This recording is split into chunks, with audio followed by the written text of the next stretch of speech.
Con questo sistema riuscivano a procurarsi il materiale da trasportare e poi sparivano. Acciaio e ghisa finiti nel nulla, carichi per oltre 1 milione di euro sottratti ad aziende di trasporto che in pochi mesi si sono ritrovate in ginocchio nel momento peggiore, quello della crisi.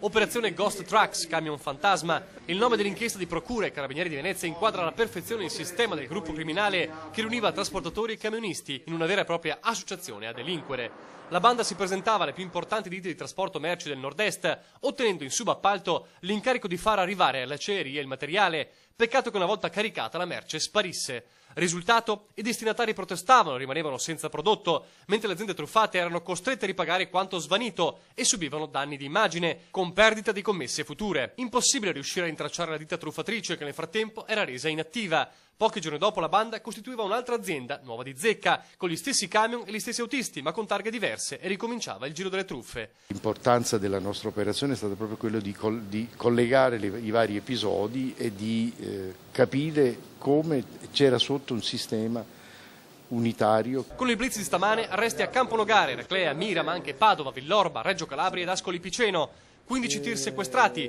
i 5 leader della banda sono finiti in carcere, obbligo di dimora per i 4 autisti compiacenti e una denuncia per il 69enne recitatore padovano che otteneva l'acciaio e la ghisa e la piazzava sul mercato a prezzi ribassati. Nei guai potrebbero finire anche le acciaierie che hanno comprato la merce non destinata a loro. Il materiale che verrà adesso sequestrato anche a livello informatico ci permetterà di capire se le società a cui veniva conferito il prodotto che proveniva da un'attività illecita risponderanno o meno e in quali termini dei fatti criminosi.